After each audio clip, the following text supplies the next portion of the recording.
14절 우리 한 절만 같이 읽도록 합니다.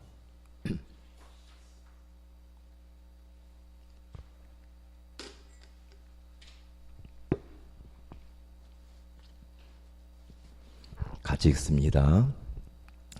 여자들과 예수의 어머니 마리아와 예수의 아우들과 더불어 마음을 같이하여 오로지 기도에 힘쓰더라. 아멘.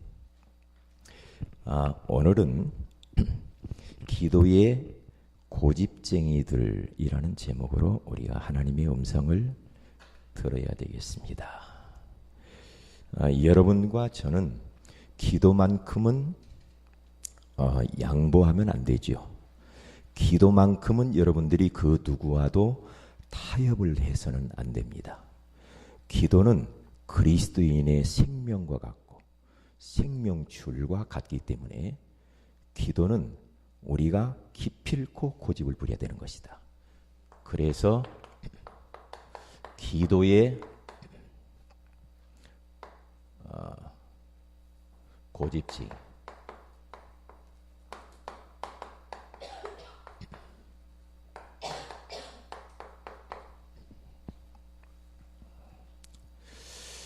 하나님께서는 능력 있는 사람, 많이 배운 사람, 어떠한 배경을 가진 사람을 들어서 역사의 수레바퀴를 돌리는 것처럼 보이지만 전혀 그렇지 않거든요. 우리 하나님께서는 기도에 능력 있는 자를 쓰시는 것이란 말이죠. 기도의 고집을 가지고 있는 사람들을 통해서 하나님께서는 역사의 수레바퀴를 돌리셨습니다. 틀림없는 사실이거든요. 왜냐? 기도 속에는 우리가 말할 수 없는 엄청난 비밀들이 그 안에 포함되어 있어요. 어떻게 기도는 이런 것이다 말을 할 수가 없어요. 그것은 기도해 본 사람만 압니다. 그러니까 이 기도를 통하여서 우리들은 모든 것을 회복할 수도 있고 모든 것을 이길 수도 있고 모든 문제를 해결할 수 있는 그 길이 바로 이 기도 속에 포함되어져 있기 때문에 그러거든요. 그래서 어떤 분은 이 기도는 만사를 변화시키는 능력이 있다. 그렇게 말도 했어요. 여러분, 기도를 여러분 좀 과소평가하면 안 되거든요. 왜 기도의 사람들이, 왜 기도의 고집쟁이들이 기도 때문에 자기의 생명을 던진단 말이죠. 기도하기 위해서 위기 속에서도 기도를 포기하지 않고 그 기도를 택한단 말이죠. 왜 그랬을까? 저는 이 기도는 나에게 있어서는 정말로 피난처 중에 피난처예요. 만약에 기도의 이 비밀이 나에게 없었다고 한다면 과연 여러 가지의 상황과 문제들 속에서 제가 어디로 피신을 했을까? 그런 생각을 해보거든요. 그래서 기도는 나의 피난처요. 또한 기도는 나의 안식처요. 기도는 나의 에너지원이다. 기도를 통하여서 나는 모든 것을 할 수 있다. 기도 외에는 이런 종류가 나갈 수가 없느니라. 예수님 왜 우리는 이 병을 치유할 수 없습니까? 기도 외에는 다른 방법은 없다 이 말이죠. 기도. 그래서 여러분과 저는 다른 고집 부리지 말고 기도의 고집을 여러분들은 가지셔야 될 줄로 믿습니다. 자, 그러면 서론적으로 우리가 좀 보면서 무엇을 좀 발견을 해야 되느냐 하면은 여러분과 저는요 기도를 타 종교인들보다는 더 많이 해야 된다라고 생각을 해요.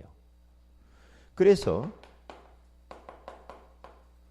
모슬렘 교도들은요 하루에 5번씩 기도를 합니다. 그렇죠.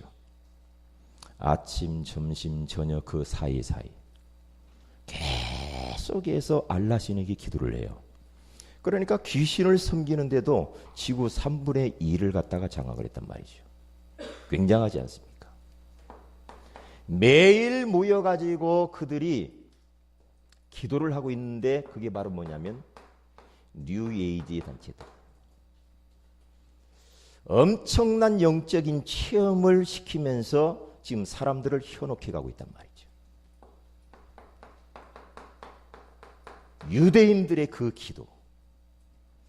그런데 이 사람들이 하고 있는 이 기도는 기도의 대상이 하나님이 아니에요.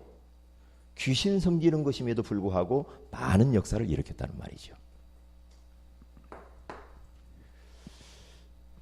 그래서 여러분과 저는 오늘 성경 속의 인물과 교회사 속에서 기도의 사람들을 찾아가면서 우리가 은혜를 나눠야 되는데 그 많은 사람들이 기도의 특징들이 있어요.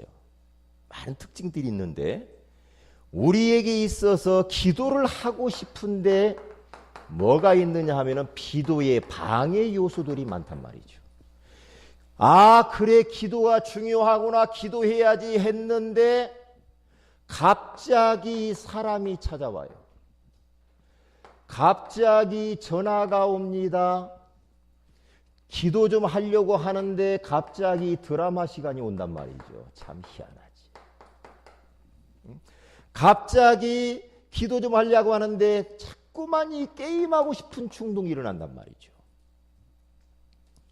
갑자기 기도를 했는데 내가 지금 해야 할 일 있지, 이런 일을 해야 되고 공부도 해야 되고 이런 것들, 내가 지금 누구를 좀 만나야 되겠지, 방해 요소들이 너무너무 많아. 야, 오늘은 네가 일을 많이 했으니까 너 피곤하잖아. 그러니까 좀 쉬어라. 네가 요즘 얼마나 바쁘냐. 속인단 말이죠. 속으면 안 되거든요.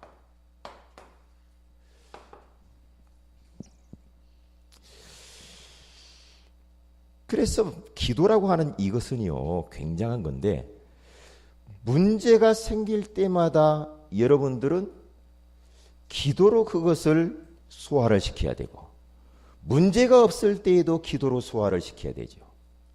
잘 나가도 교만하지 않고 하나님의 의리를 생각하면서 기도를 해야 됩니다. 실패해도 거기에 하나님의 계획이 무엇인가를 발견하면서 기도를 해야 돼요. 그러니까 우리는 어떠한 상황 속에서도 하나님과 멀어질 때는 여러분들은 위험합니다. 어떤 문제가 있어도 하나님께로 붙어버려야 돼요. 하나님께 더 그것으로 인하여서 가까이 나아가야 됩니다. 하나님과 조금 멀어져 버리면은 여러분의 마음과 영혼이 황폐해지면서 벌써 여러분의 마음속에 영혼 속에 사단이라는 이 존재가 들락거리면서 놀이터를 삼아버려요. 그러니까 온갖 문제들이 다 찾아와요. 여러분 기도의 행복에 대해서 아십니까? 기도. 그래서 아침에 일어나서 다 기도를 했는데 기도를 하고 하루를 출발하는데 저녁에 딱 집에 와 돌아보니까 기도의 응답이 덜컥 와 있어. 그런 체험 해보셨어요? 마음이 너무 불편해가지고 하나님 앞에 그것을 토로해서 기도를 했는데 언제인지 모르게 그 마음의 불편한 것들이 싹 사라지면서 고요함이 찾아오는 것을 맛을 봤나요? 위기 가운데 만나가지고 진땀을 빼면서 어찌할 바를 모르는데 그런 환경 가운데서 여러분 기도했을 때에 하나님께서는 그 위기를 돌파할 수 있는 길을 열어주시는 것들. 내가 오늘은 친구를 위하여서 마음이 아파서 막 기도를 하고 있는데 갑자기 그 친구에게서 좋은 소식의 전화가 걸려온단 말이에요. 순간순간에 여러분들이 하나님과의 기도의 줄이 계속해서 기도의 줄이 연결되어져서 여러분의 기도의 줄을 잘 타고 있으면요, 모든 것이 삶 속의 기도의 응답들이 보여져요.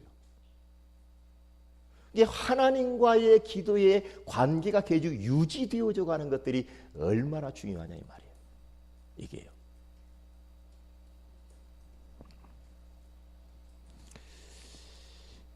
기도라는 것이 요즘 매력을 잃어버렸고 기도 신학이라고 하는 것, 기도의 외침이라는 것이 세상의 즐거운 곳에 파묻혀 가지고 맥을 못 추고 있는 이 시대, 기도해도 안 되더라. 왜 안 됩니까? 자, 그러면은 기도의 고집쟁이들의 특징이 있었습니다. 그게 뭡니까? 그들은 기도의 시스템을 반드시 가지고 있었습니다. 아이들도 공부하려면은 시스템 속에 집어넣어야 돼. 마찬가지.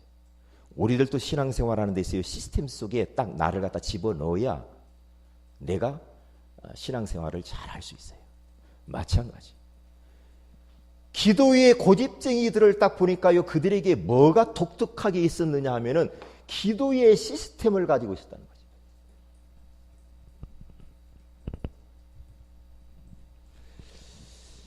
이 기도의 시스템이라고 하는 것은 뭡니까? 무엇보다도 그들은 하나님과 매일매일 순간순간 만나지 아니하고는 자기들은 하루의 삶을 실패한다는 것을 알았거든요. 하나님과 만나서 대화하고 인생을 맡기고 하루를 맡기고 하나님으로부터 오는 영적인 에너지를 공급받지 아니하고는 절대로 자기의 주어진 삶의 현장에서 그 일들을 성공할 수 없었음을 그들은 알고 있었단 말이죠. 그렇기 때문에 기도의 시스템을 제대로 가지고 있었다. 이 기도의 시스템을 그들은 정해놓고 이 시스템 속으로 자기를 부담하게 자신들을 여기다 집어넣었어요. 집어넣었다니까요. 뭡니까? 그들은 시간을 떼어놨습니다. 내가 밥 먹는 시간, 사람 만나는 시간, 일하는 시간, 잠자는 시간, 그런 시간을 떼놓는 것이 아니라 그런 것도 중요하지만은 무엇보다도 이 기도의 사람들, 고집쟁이들은 하나님과 단둘이 조용히 만나는 기도의 시간이라고 하는 것을 무엇보다도 가장 소중하게 생각했다. 그래서 이것을 놓고 엄청난 대가를 지불을 했어요.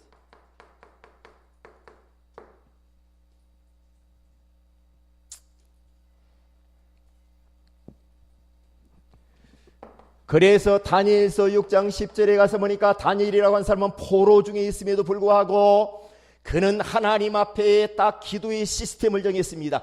나는 하루에 아침, 점심, 저녁에 자기 집에 돌아가서 예루살렘을 향하여 창문을 열어놓고 하나님 앞에 무릎을 꿇고 하루 3번씩 예루살렘 성을 바라보며 기도할 것을 시간을 딱 정했습니다. 그러니까 우리는 뭐든지 그냥 쉽게 얻으려고 하면 안 됩니다. 대가를 지불하고 그냥 공짜로 뭘 얻으려고 하지 말아요. 기독교인들이 특별히 그게 좀 심해요. 왜냐? 은혜로 구원받아서 그래. 그냥 하나님 뭐 주는 줄 알고. 우리가 예수 믿고 구원을 받지요. 구원 받지 은혜로. 구원 받는데 이제 우리는 천국 갈 때까지 살아가야 할 삶이 남아있어요. 삶이. 이 삶을 사는 데 있어서는 만만치 않잖아요. 왜? 세상 임금이 이 땅을 지배하고 있거든.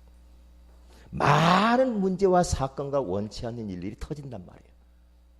그렇기 때문에 기도가 중요한 거죠. 기도. 사도행전 3장 1절에 가서 보니까 베드로라고 하는 사람은 하루에 3번씩 성전에 올라가서 기도하기로 하나님 앞에 작정을 합니다. 생각해봐요. 자기 집에서 하면 그냥 누워서 하든지 침대에서 하든지 하면 좋을 텐데 성전에 올라간단 말이야.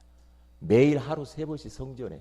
다시 말하면 그 정도로 대가를 지불했다는 거죠. 그렇잖아요. 집에서 그냥 적당히 하면 될 텐데 왜 굳이 그렇게 시간을 들이고 돈을 들이고 피곤한데 왜 그랬을까 말이야. 왜 그랬을까? 시편 5편 3절에 가서 보니까 다윗은 왕임에도 불구하고 아침에 주께서 나의 소리를 들으시리로다. 아침에 시간을 정하고 꼭 시간을 딱 정해서 딱 한다는 그런 의미도 있지만은 내가 어느 시간에 딱 정해서 그때쯤 내가 하나님 앞에 나가서 하나님과 좀 만나야 되겠다라는 이러한 각오가 있어야 된다니까요. 그들은 뭐가 있었느냐 하면은 장소를 정했어요.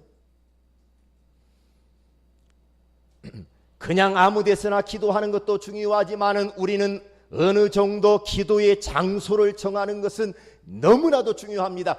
하나님과 남아의 기도의 이면 계약을 딱 맺어놓는 것이 얼마나 중요하단 말이에요.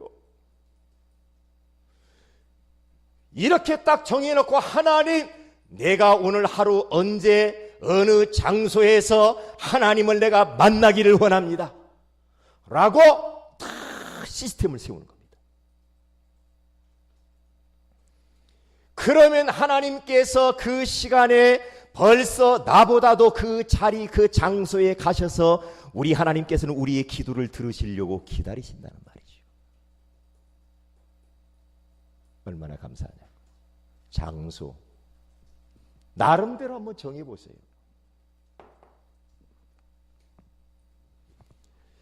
다니엘이라고 하는 사람은 다니엘서 6장 17절에 봤습니까? 자기 집에서 할 수밖에 없었어요. 그 바벨론이라는 나라는 성전이 없고, 그리고 또 그는 포로로 잡혀간 신세였기 때문에 어디 가서 기도처가 있는가 해서 기도할 수가 없었고, 자기 집에 돌아가서 기도를 하고 있었지만은 그의 마음은 항상 예루살렘 성전을 향하여 있었죠.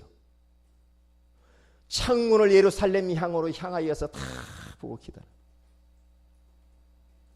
그러니까 여러분들도요, 어떤 목사님이 그러더라고요. 교회를 향하여서 집에서 기도하되 교회 방향 쪽을 향하여서 머리를 두고 기도하는 게 굉장히 중요하다, 이런 이야기를 했어요. 아, 의미가 있다 이런 생각을 하네. 이번에 산업선교에 갔는데 어느 산업인이 그렇게 기도를 한다고 그래요. 교회 쪽으로 향하여서 자기는 새벽마다 하나님 앞에 기도한다는 거예요. 기도. 이게 전부거든요. 이게 전부예요. 여기에서 힘을 얻어버리면 나머지는 되게 돼 있거든. 나머지는요.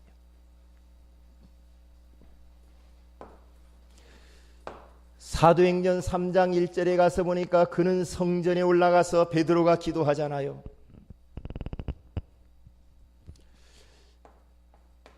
마가복음 1장 35절에 가서 보니까 우리 예수님께서도 분주한 환경을 피하여서 하나님과 깊은 교제와 깊은 만남을 갖기 위하여서 새벽 미명에 저 한적한 산으로 올라가서 하나님 앞에 기도하잖아요. 한적한 곳. 여러분, 기도할 때 막 주변 막 사람들이 왔다 갔다 그러면 기도가 잘 안 집중이 안 되잖아요. 에? 전혀 주변 사람들과 환경에 방해받지 않고 휴대폰도 꺼놓고 모든 걸 다 정리하면서 하나님을 집중해서 바라보는 그 시간, 그 장소 꼭 여러분들이 가지셔야 돼요. 꼭 가지셔야 돼요. 이게 기도의 시스템이에요.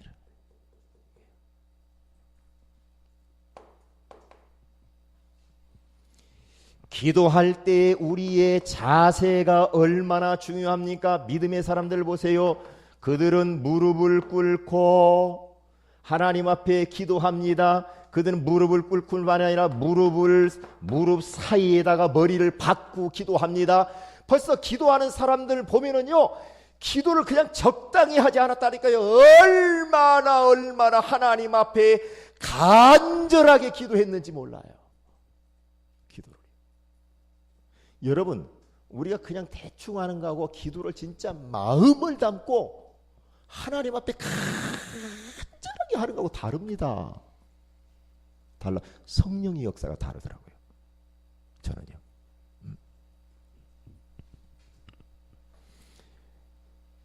예레미야 33장 1절에서 3절에 가서 보니까 예레미야는 감옥 안에서 부르짖으며 하나님 앞에 기도합니다. 부르짖으며 너는 내게 부르짖으라 내가 내게 응답하겠고 내가 알지 못하는 크고 비밀한 일을 내게 보이리라. 그러니까 하나님이 우리를 향하여서 부르짖을 만한 환경을 주었음에도 불구하고 부르짖어서 기도하지 못한다. 그것은 영적으로 눈치를 못 챈 거죠. 눈치를.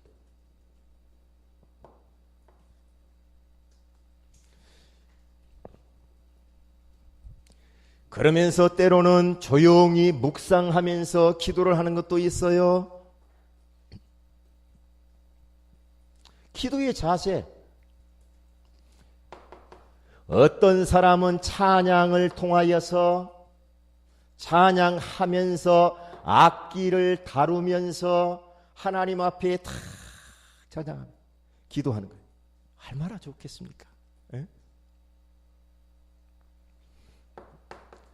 설교, 원고, 녹취록을 읽으면서 기도를 합니다.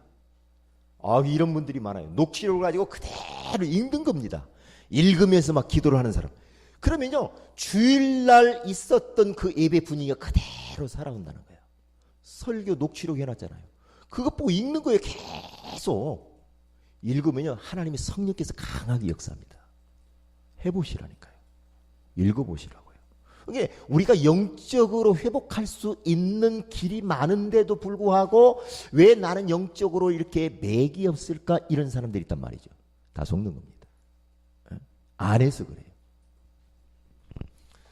어떤 사람은 강단 메시지를 가지고 이제 동영상, 홈페이지를 통해 동영상을 청취하면서 청취를 하는데 계속해서 들으면서 기도하면서 듭니다. 계속 들으면서 기도하는 거예요. 들으면서. 여기 오기 전에 제가 주일날 오전 말씀을 내가 들었거든요. 주일 오전 말씀을 들으면서 계속 하는데요. 그때 예배가 막 그대로 막 살아나는 거죠. 참 얼마나 행복한지.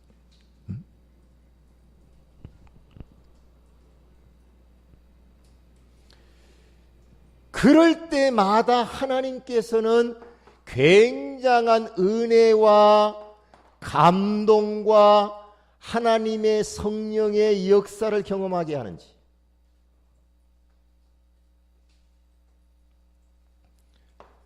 두 번째입니다.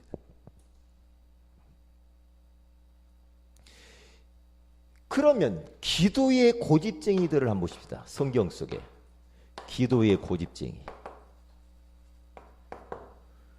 먼저 성경 속의 인물들을 한번 찾아가 봅니다. 대표적으로 누가 기도를 그렇게 많이 했냐면 다니엘이라고 하는 사람이거든요.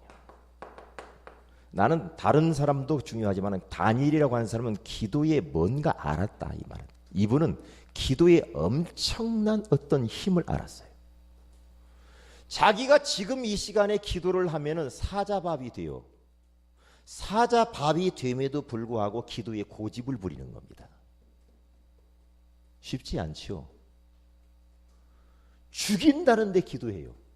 죽인다는데. 무시무시하잖아요. 좀 잠깐 쉬었다면 안 됩니까?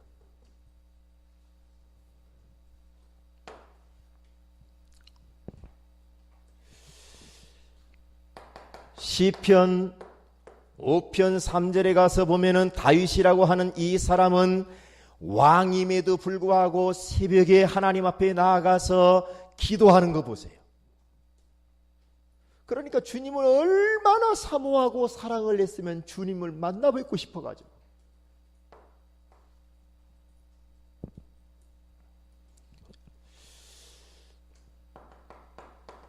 사무엘상 1장과 2장에 가서 보면은 한나라고 하는 사람이 나오잖아요.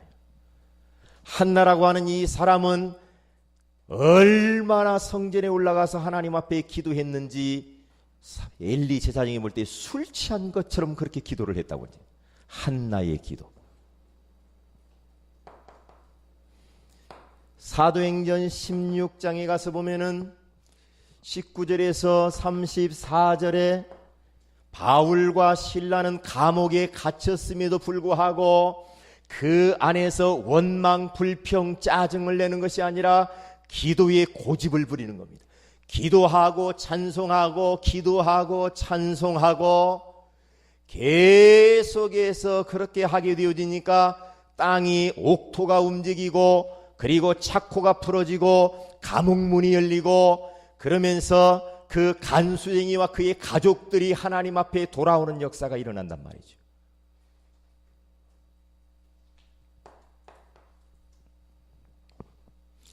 오늘 성경 본문에 나와 있는 초대교회입니다. 초대교회 이 성도들은 기도하게 되어지고 여기 초대교회에 가기만 하면은 사회와 단절되어지고 감옥에 갈 수도 있고 순교할 수도 있고 모든 문제가 옴에도 불구하고 그들은 120명은 여기 마가 다락방에 10일 동안 모여가지고 기도를 하는데 적당히 기도하는 것이 아니라 기도에 힘을 썼다. 저는 이 말씀 묵상하면서 우리 교회도 그냥 합숙하면서 우리 교회에서 한 10일 동안 계속 말씀 듣고 기도하고 말씀 듣고 기도, 그런 시스템이 있었으면 좋겠다, 그런 생각이 드는 거죠. 왜요? 집 놔두고 안 되겠죠. 그런 생각들이 그렇게 하면 너무 좋겠다. 10일 동안 아이들 데리고 그렇게 하는 것도 굉장히 좋겠다. 그런 것들. 이게 바로 성경 속의 기도의 고집쟁이들 이외에도 참 많이 있었는데 교회사 가운데에 기도의 이 비밀을 가지고 있는 사람들이 있었습니다. 그 중에 대표적으로 어거스틴의 어머니 모니카라고 하는 이 여자가 있었거든요. 모니카라고 하는 이 여인이 아들 때문에 너무 고생을 많이 했어요. 얼마나 고생을 했느냐? 벌써 어릴 때부터 나가서 바람 피우고 다니네. 어거스틴. 아이를 낳고 막 돌아다녀. 얼마나 힘들었겠어요. 이상하게 만이교라는 그런 종교에 빠져가지고 심취하고, 그러면서 30년 동안이나 어거스틴이 방황을 해요. 그런데 모니카라고 하는 이 여자는 기도를 알고 있었어요. 하나님 앞에 한 10여 년 동안을 눈물로 계속 기도를 하는데도 아들이 꿈쩍을 안 해. 돌아올 기미가 안 보여. 그래서 저 대주교한테 찾아가 가지고 우리 아들이 왜 이렇게 안 돌아오는지 모르겠다고. 그랬더니 그분이 모니카에게 하는 말입니다. 염려하지 마세요. 어머니의 눈물 어린 그 기도는 아들을 결코 망하게 하지 않을 것입니다. 눈물의 어머니의 그 기도는 절대로 그 기도가 헛되지 않고 아들이 망하지 않을 거니까 걱정하지 마세요. 그랬다고. 여러분의 기도를 통하여 여러분의 자손들이 복받게 되는 줄로 믿습니다. 결국에는 어거스틴이 돌아와서 위대한 신학자가 됐고 종교 지도자가 딱 된 겁니다. 그러니까 그 어거스틴이 써놓은 참회록을 보면은 뭐라고 합니까? 어머니의 이 눈물 어린 기도로 말미암아서 자기가 회심하고 돌아왔다는 이야기를 해요. 어머니의 그 기도 중요합니다. 기도가 없는 것 같고 응답이 없는 것 같고 그렇게 보일 수도 있어요. 그러나 계속 기도하세요. 계속.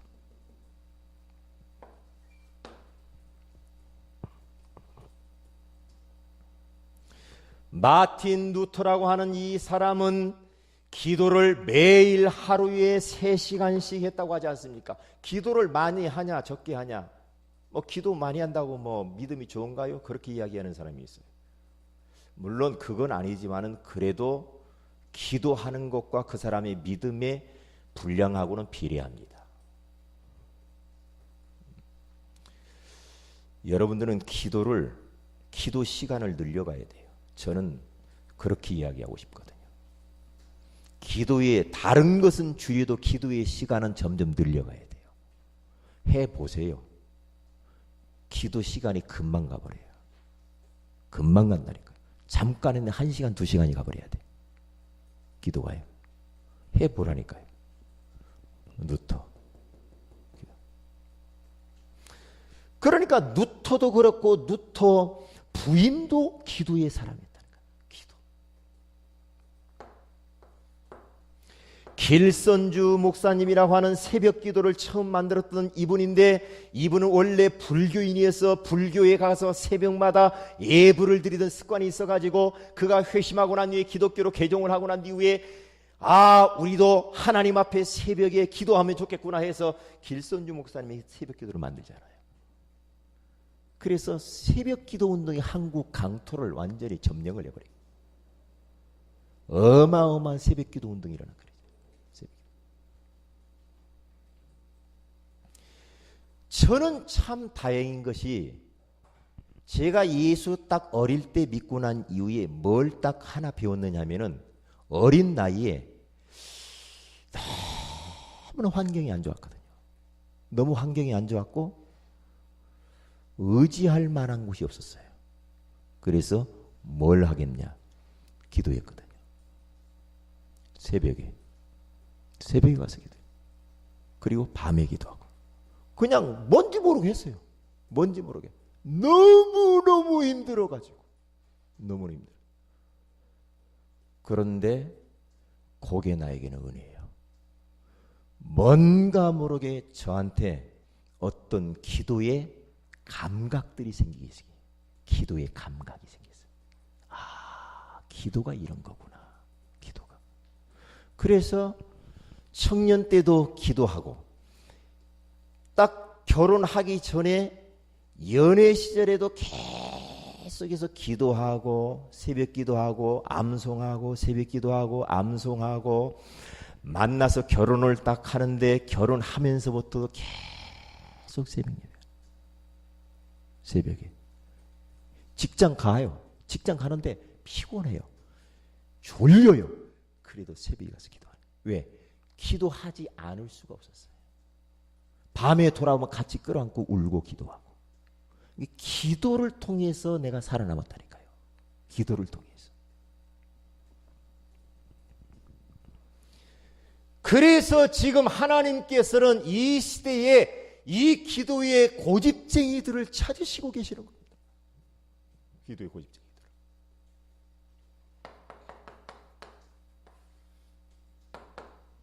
결론입니다. 일단 여러분과 우리가 계속해서 기도의 고집을 가지고 하나님 앞에 시간을 정하고 장소를 정하고 우리의 기도의 자세를 바르게 하면서 나의 삶을, 나의 육신을 쳐서 기도의 시스템 속으로 우리를 몰고 들어가게 되어지면은 분명히 우리에게 나타나는 것이 딱 있는데, 우리에게는 엄청난 영적인 우리의 상태가 어떻게 되느냐? 최상의 상태가 되는 거예요. 영적 상태가 딱 최상의 상태로 올라갑니다.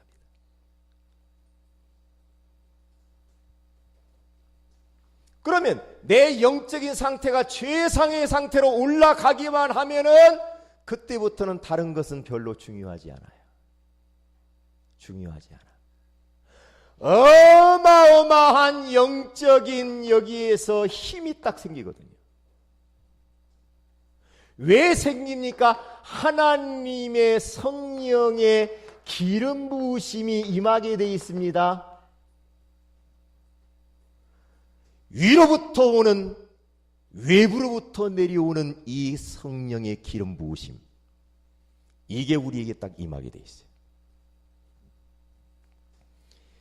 임하게 되어지면은 우리가 여기에서부터 마음에 담대함이 오죠. 기쁨이 오죠. 평안함이 오죠. 말로 형용할 수 없는 모든 것들이 다 오는데 성령의 열매들이 막 맺혀지기 시작합니다. 내가 참을 수 없는데 참하자. 내가 도무지 기다릴 수가 없고 조급증이 시달리는데 기다려진단 말이죠.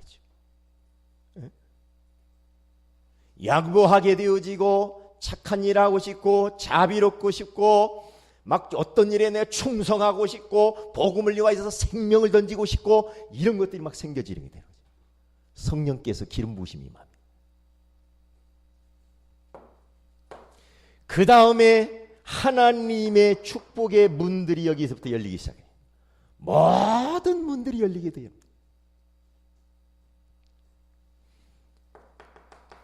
전도의 문이 열리죠. 하나님의 말씀이 성취되는구나. 제자의 문이 열리죠. 현장의 변화가 일어나죠.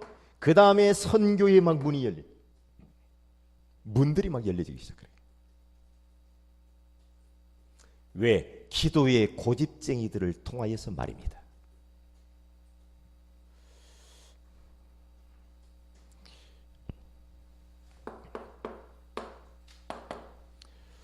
기도해야 되겠습니다. 6월달 전도 캠프를 놓고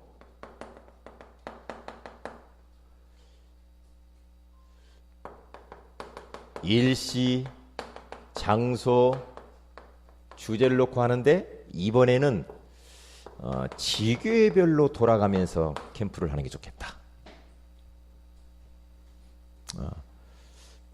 지교회 모임 할 때마다 모든 우리 전도자들이 그 가정에 가서 같이 캠프를 하는 것이다.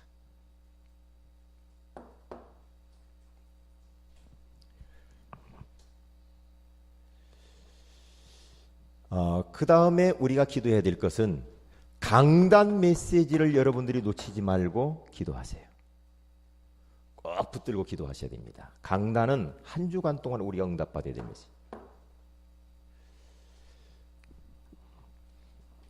그리고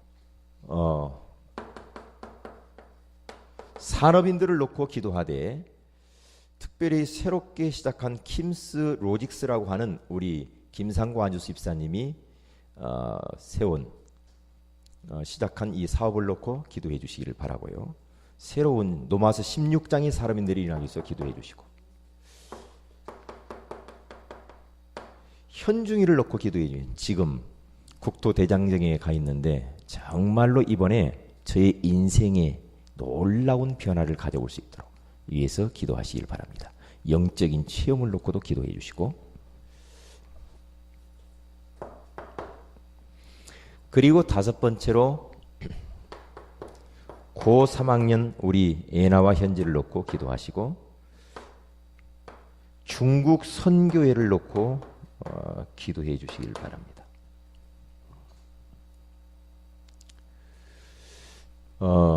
그리고 중국에 가 있는 우리 정호진 안수 집사님을 위해서 기도해야 되겠습니다.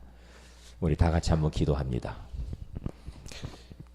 말씀 붙들고 기도하시고 그리고 기도 제목을 가지고 기도하시고 여러분이 오늘 하나님 앞에 가지고 나온 기도 제목을 가지고 기도하시고 특별히 우리 산업인들 놓고 기도하는데 우리 학원을 놓고 기도를 많이 이렇게 해주시는 이전을 놓고 있는데 하나님께서 인도해 달라고 기도해야 되겠습니다. 다 같이 한번 합심해서 간절하게 기도하도록 합니다.